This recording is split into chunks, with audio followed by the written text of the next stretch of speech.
What if I told you that the greatest and most important houses on the American frontier were invisible? When pioneers first arrived on the Great Plains, they were confronted with an endless ocean of grass, where there were no trees for building and no stones for foundations. In this harsh, windswept world, the only way to survive the winter was not to build upward, but to dig downward.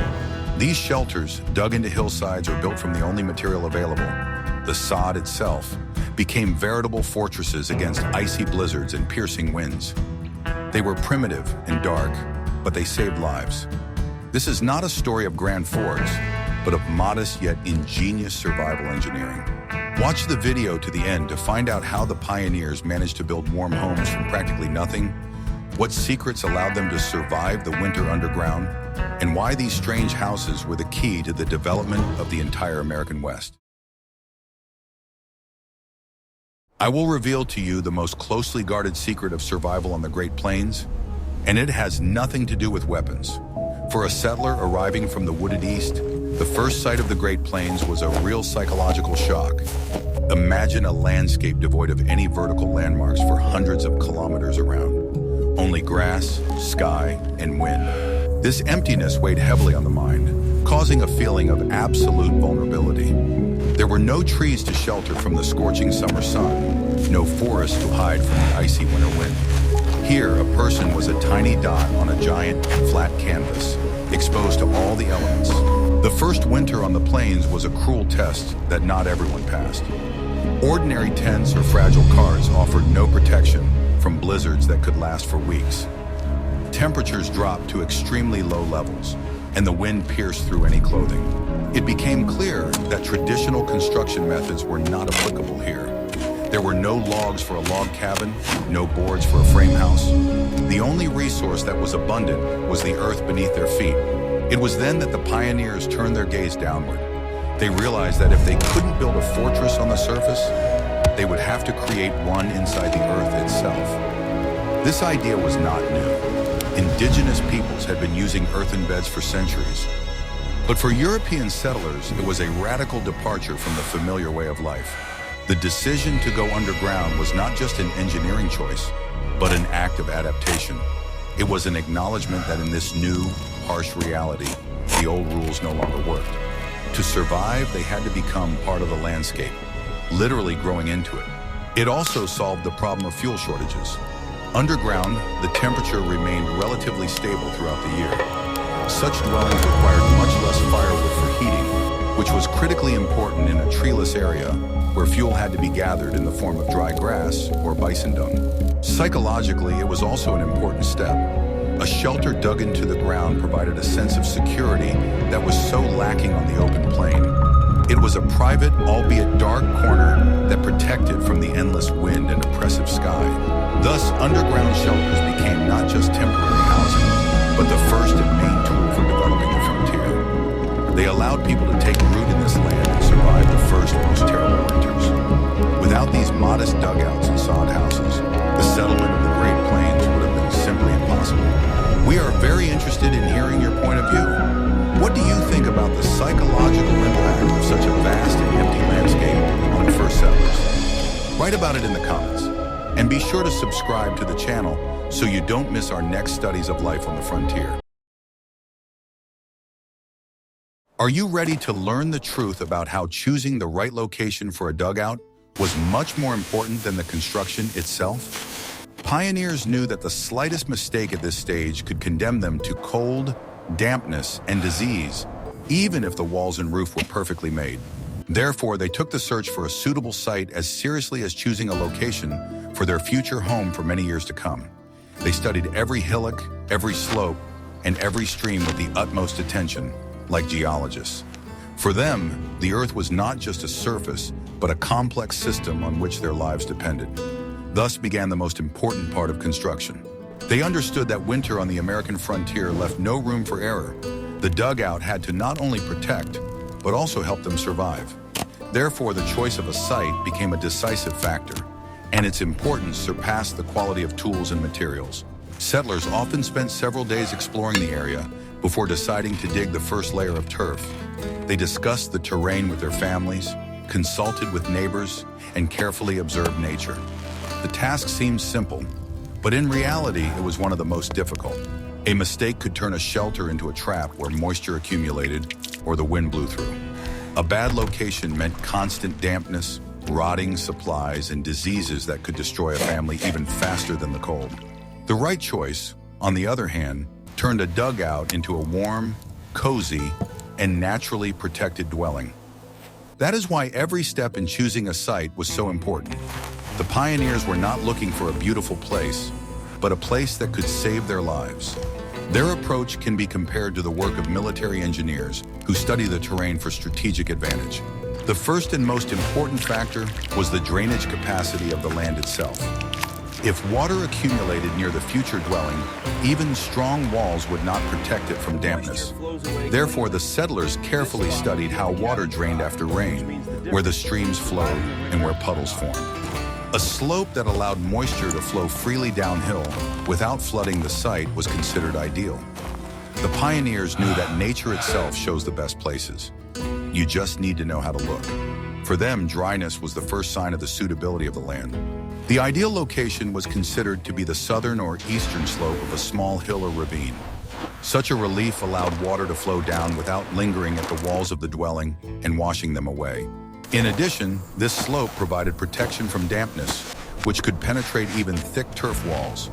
Pioneers preferred sites where water drained away naturally, without the need to dig complex ditches. This saved energy and time, which were always in short supply on the frontier.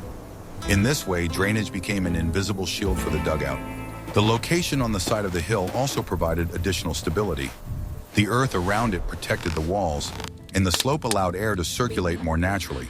This created conditions in which the dugout froze more slowly and dried out more quickly after bad weather. Pioneers often chose sites where nature itself had formed small ledges that could be used as part of the dwelling. Such natural forms saved hundreds of hours of manual labor. Therefore, finding a suitable slope was one of the first steps. Under no circumstances should one build in a low-lying area or at the foot of a steep slope. In the spring, meltwater filled all the depressions, and the dugout could turn into a swampy pit.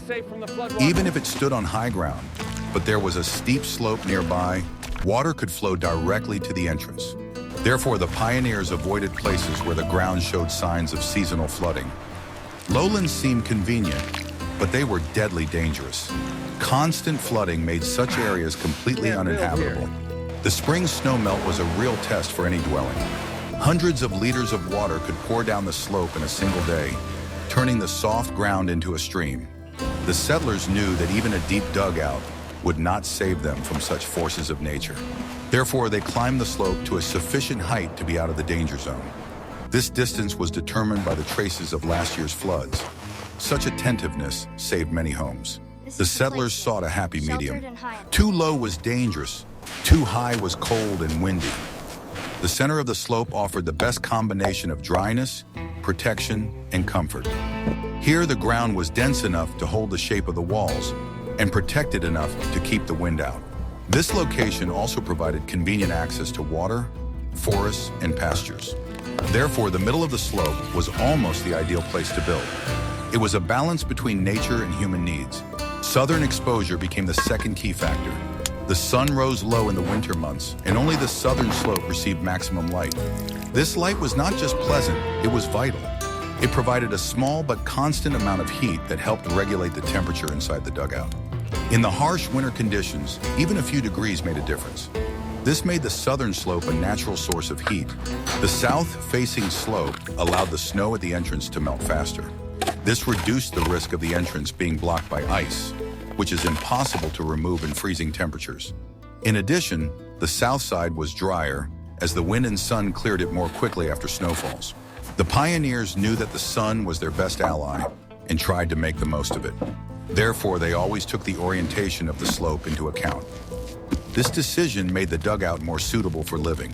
The southern exposure made life inside the dugout a little brighter.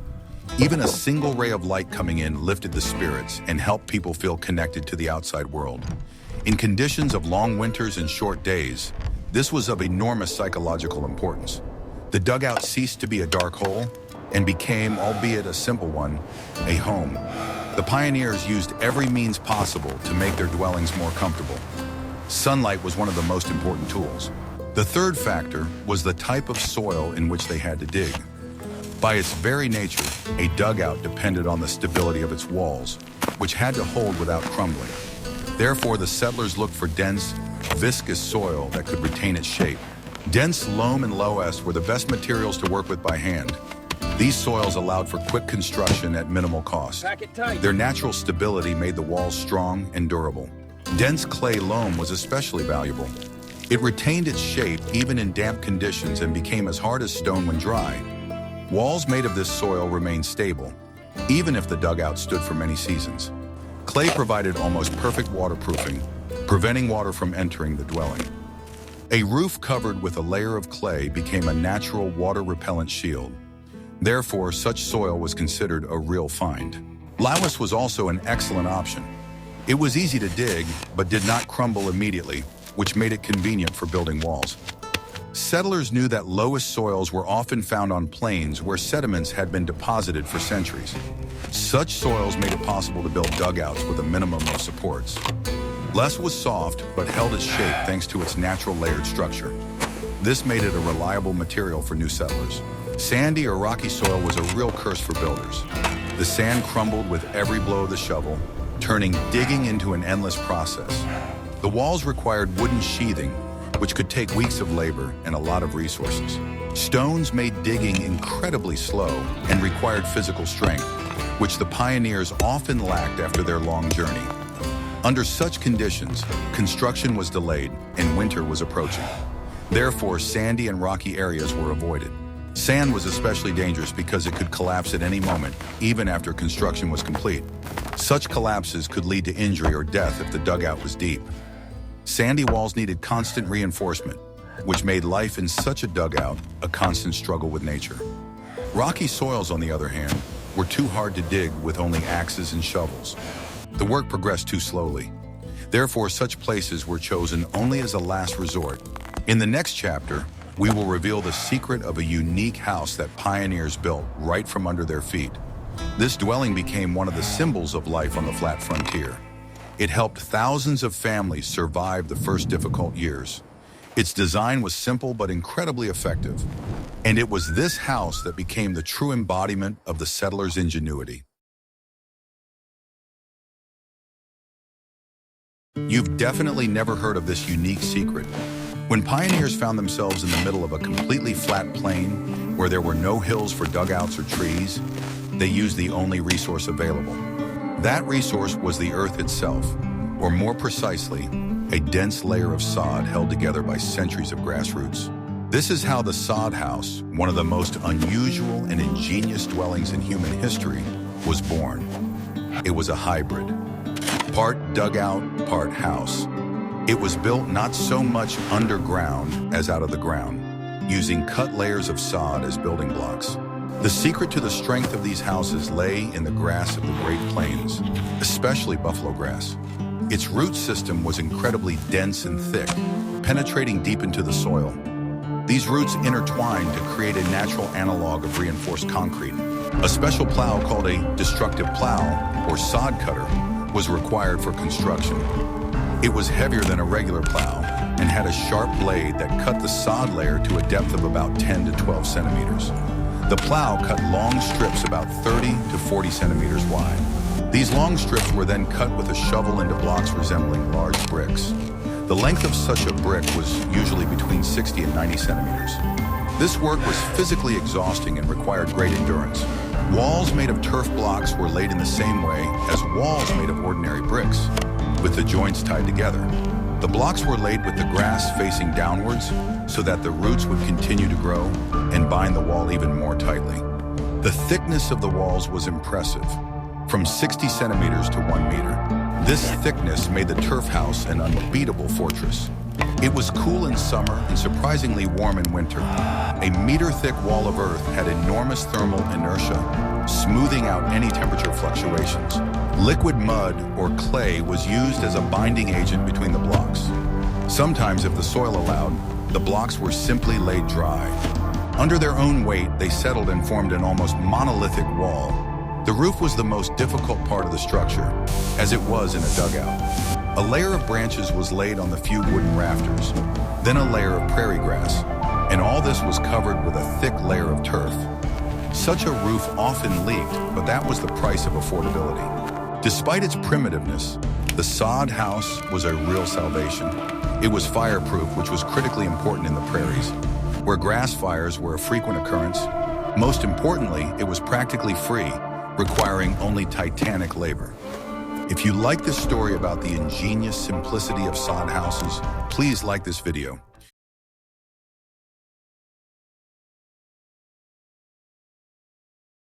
What you are about to learn will change your perception of construction. Once the hillside had been chosen, the most labor-intensive stage began, the actual digging of the dugout. The pioneers did not have excavators or jackhammers. Their arsenal consisted of shovels, pickaxes, and possibly a wheelbarrow. The first thing they did was mark out the contours of the future dwelling on the slope. A standard family dugout rarely exceeded 4 meters in width and 5 to 6 meters in length. A larger size required longer and stronger beams for the roof, which were in short supply. The digging process was methodical and exhausting. First, the top layer of turf was removed and carefully set aside. These layers would later be needed to cover the roof, so care was taken not to damage them. Then the main volume of soil was excavated. They worked with shovels, and if the soil was too hard or rocky, they used pickaxes.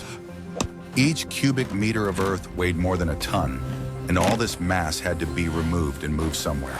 The excavated soil was not wasted. It was used to form a small terrace in front of the entrance to the dugout. It was also used to reinforce the side and rear walls of the shelter if they partially protruded above the ground, creating additional thermal insulation. The walls of the dugout were made as vertical and even as possible. If the soil was dense, it held its shape well and did not require additional reinforcement. This was one of the reasons why choosing the right type of soil was so important. During the digging process, the pioneers often showed ingenuity, taking advantage of the characteristics of the soil. They could cut niches in the walls, which served as shelves for storing utensils. Sometimes they even carved primitive benches or bed bases out of the ground. The depth of the dugout depended on the terrain. On a steep slope, it was possible to dig a room with full human height, leaving only one facade wall open. On gentler slopes, 3 walls had to be built from turf, and only the back part was dug out. One of the main problems when digging was controlling the floor level. The floor had to have a slight, barely noticeable slope towards the entrance. This was done so that any accidentally leaked water or household moisture would flow out and not accumulate in the depths of the dwelling. This titanic task, carried out by a single family, could take anywhere from several weeks to a month. It was a race against time, as the shelter had to be completed before the first frost. Each blow of the pickaxe was a step towards survival in the coming winter. What tool do you think was most valuable to a dugout builder? A shovel or a pickaxe? But even the best dugout was useless without a reliable roof. In the next chapter, you will learn how the pioneers solved the most difficult engineering problem, creating a ceiling. After completing the earthwork, the settler faced the main engineering problem of the Great Plains, building a roof. In a world without trees, every piece of wood was worth its weight in gold. The construction of the dugout roof was a lesson in extreme economy and ingenuity. The ridge beam served as the basis for the entire ceiling. It was the longest, thickest, and strongest pole that could be found. It ran down the center of the dugout from the front wall to the back wall. The search for this beam often turned into a real quest. The pioneers had to comb the banks of rivers and streams dozens of kilometers from their site. Most often they used poplar or willow, the only trees that grew in these areas. Sometimes telegraph poles were used as ridge beams if there was a line nearby, or the remains of abandoned carts. Any long piece of sturdy wood instantly became a valuable building material. Installing this beam was a crucial moment. At the front, it rested on the facade wall, which was often built of turf. At the back, it was either cut into the earthen wall or rested on a dug-in pole. Once the ridge beam was in place, rafters were laid on it and on the side earth walls. These were thinner poles spaced half a meter or a meter apart. They were also difficult to obtain in river floodplains. If wood could not be obtained, any available materials were used. Settlers used thick sunflower stalks, bundles of willow rods, or even salvaged boards from boxes if they were lucky. The reliability of this structure was critically important. The roof had to withstand not only its own weight, but also the weight of heavy insulating turf. And in winter, the weight of several tons of snow was added to this. For additional strength, one or more support posts were often placed inside the dugout under the ridge beam. This somewhat cluttered the living space, but it ensured that the roof would not collapse at the most inopportune moment. The creation of this wooden frame was the first step in transforming the pit into a real dwelling. It was a fragile and crude structure, but it formed the space that separated the family from the harsh outside world. Guess which part of the dugout needed the most repairs and caused the most trouble? It was the roof. Once the wooden frame was ready, an equally important stage began, creating a multi-layered covering that would protect against rain and cold. The first layer laid on top of the rafters was a floor made of thin materials. These could be willow rods, tightly woven together. Sometimes bundles of tall prairie grass or reeds were used if they grew nearby. This layer served as a base that prevented the next, smaller layers from spilling into the dwelling. Its purpose was to create a solid surface capable of supporting considerable weight. On top of this wicker or grass flooring, a layer of coarse grass or hay was laid. This loose layer acted as insulation. It created an air gap that helped to retain heat inside the dugout. The next and one of the most important layers was waterproofing. The pioneers used a thick layer of dense viscous clay, which they called gambo. This clay was soaked with water and carefully trampled over the hay. As it hardened, the clay formed a solid crust, similar to tiles. It prevented rainwater from quickly seeping through the roof. The quality of this clay seal directly affected how dry the dwelling would be. Finally, the turf that had been removed at the very beginning was laid on top of the clay. The turf layers were laid with the grass facing up. This was done so that the grass roots would continue to grow, binding the entire roof structure into a single hole. This living roof was the pinnacle of adaptation. In summer, grass grew luxuriantly on it, and sometimes goats even grazed there. The plants reinforced the roof with their roots and evaporated excess moisture. Despite this complex system, the roofs of dugouts almost always leaked. Heavy, prolonged rain eventually soaked through the turf, clay, and hay. Water began to drip inside, turning the earthen floor into mud. The housewives had to place buckets and basins throughout the house to collect water. This was the inevitable price to pay for living in such a shelter. Constant repairs and patching of the roof were part of the daily routine. This multi-layered construction, though imperfect, was a brilliant use of available materials. It provided excellent insulation, which was the main goal. Cold but dry winters were the best time of year for such a roof. Which part of this living roof do you find most inventive? But the roof and walls are not everything. In the next chapter, we will examine how the pioneers built the facade and how they got inside their underground home.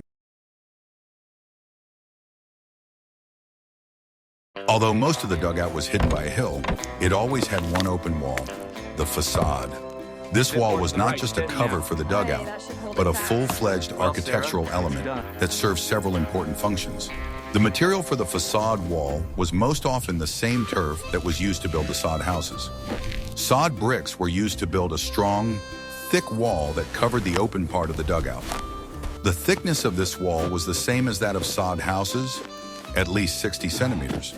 This was done so that the thermal insulation properties of the facade would not be inferior to the rest of the earthen walls. It was in this facade wall that two main openings were cut, the entrance door, and if you were lucky, one or two windows. These openings were the only sources of light and fresh air. The construction of door and window openings required a certain amount of skill. A sturdy wooden lintel had to be laid above them. This lintel took the weight of the turf blocks above and prevented the opening from collapsing. The door itself was a source of particular pride and was often made from boards salvaged from dismantled carts. If there were no boards, the door could be nailed together from poles and covered with canvas or animal skin. The hinges and bolts were also homemade. They were carved from wood or made from strips of thick leather. The main task of the door was to close tightly, preventing the icy winter wind from entering. Often a small porch or vestibule was built in front of the entrance. This simple addition was of great importance. It created a buffer zone that prevented cold air from rushing directly into the living quarters every time someone entered or left. The steps leading down into the dugout also required attention. They were either carved directly into the ground, if it was solid, or reinforced with wooden planks. It was important to make them not too steep and safe. A window was a real luxury. In early dugouts, there might not have been one at all. If an opening was made, it could rarely be glazed with real glass, as it was incredibly expensive and fragile. Instead of glass, oiled paper, or thinly tanned translucent leather was used. Such double glazing let in very little light, but it was still better than complete darkness. It also helped protect against wind and precipitation.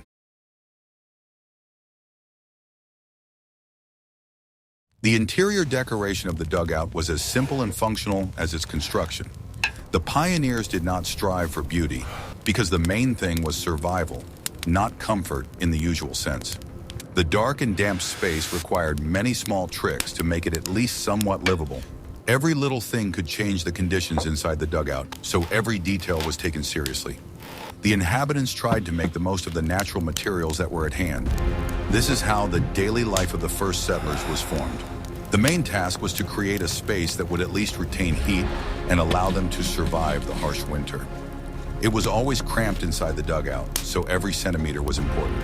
The settlers thought long and hard about how to arrange objects so that they did not interfere with movement or create drafts. Humidity in the dugout was a constant problem, and it was incredibly difficult to combat. Therefore, any improvement was perceived as a small victory. Gradually, the interior life of the dwelling took shape. The arrangement of the dugout became a continuous process.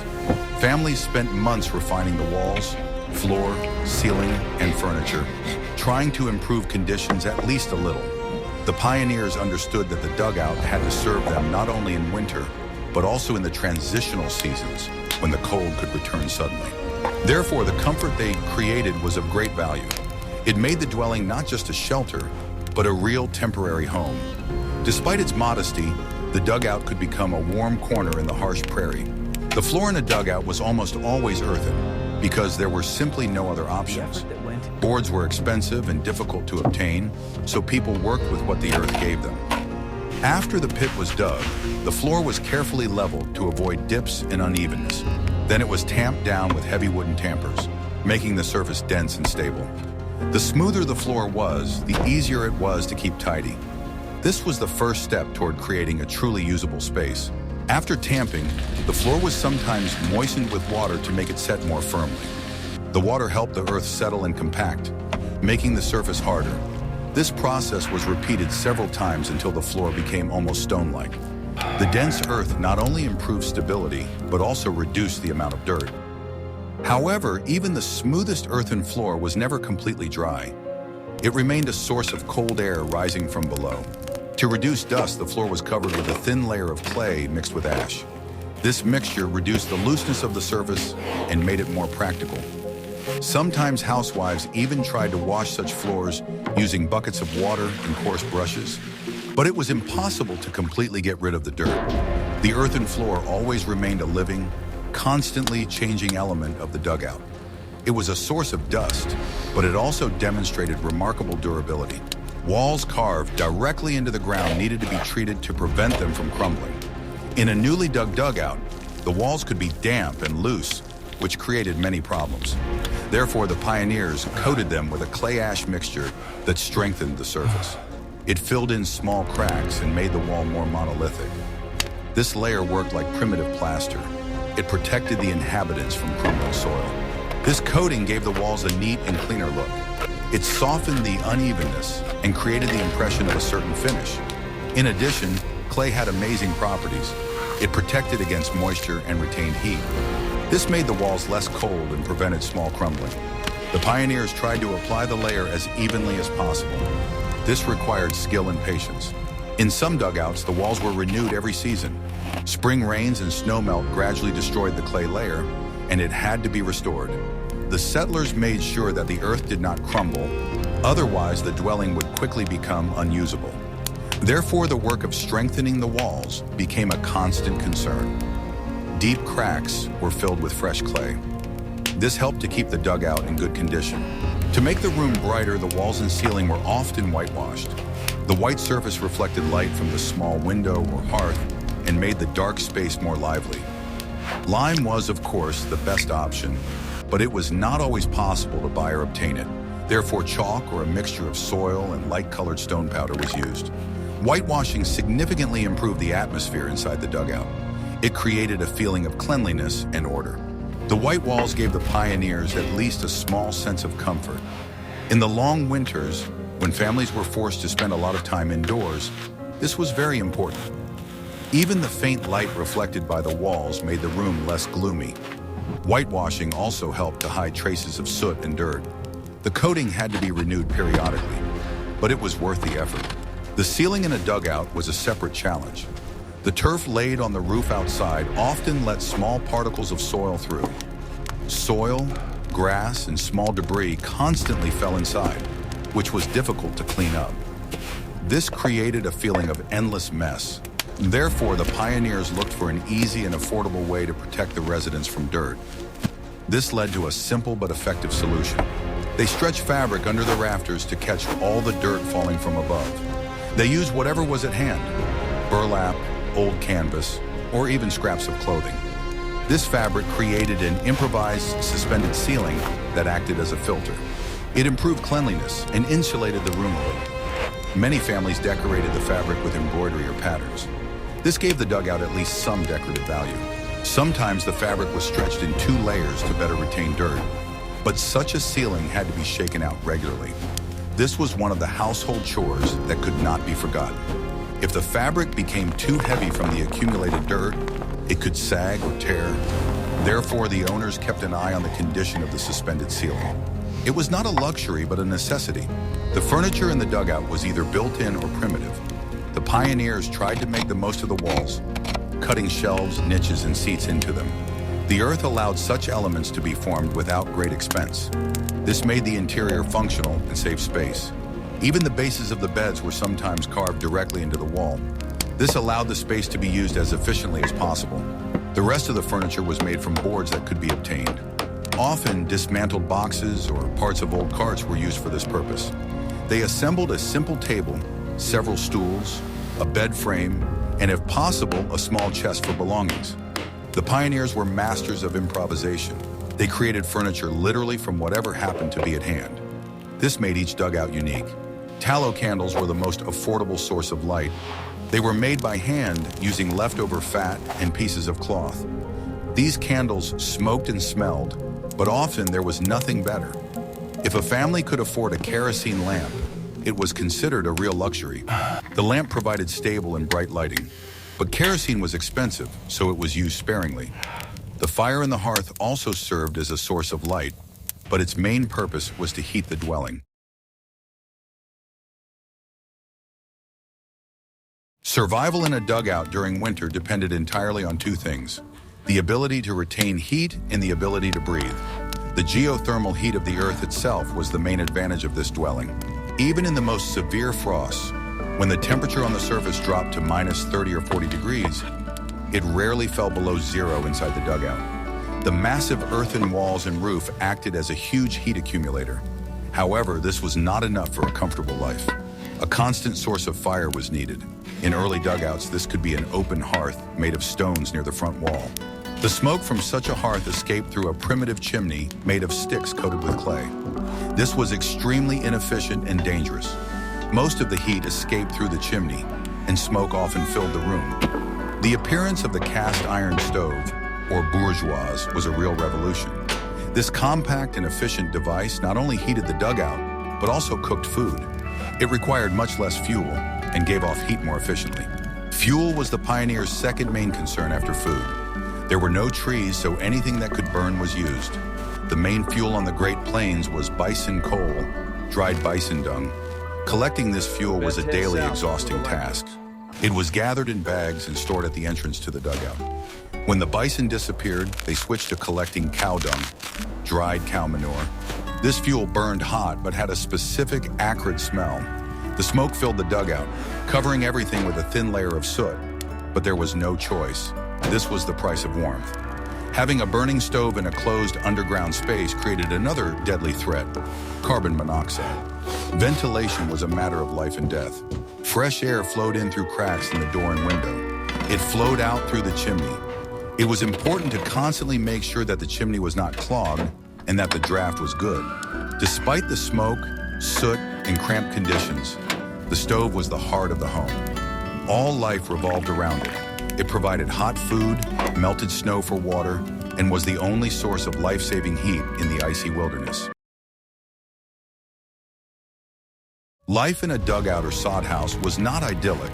It required constant endurance because everyday difficulties arose at literally every turn. Although such shelters saved people from death in the harsh winter, living in them was difficult. The pioneers understood that this dwelling gave them a chance to survive, but they never considered it a comfortable home. Every day brought new trials that had to be accepted as an inevitable part of life. This is how a special spirit of resilience was formed.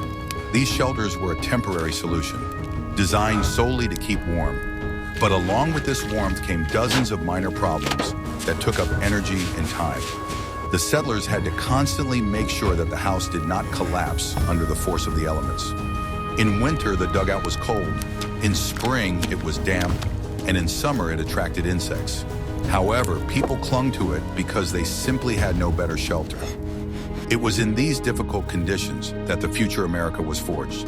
The dugout protected the settlers from the icy wind and frost, but in return required all sorts of tricks. It had to be constantly patched up, repaired, reinforced, and improved. Despite the discomfort, families adapted to the difficulties. They brought small elements of comfort into their underground homes, which helped them get through the hard days.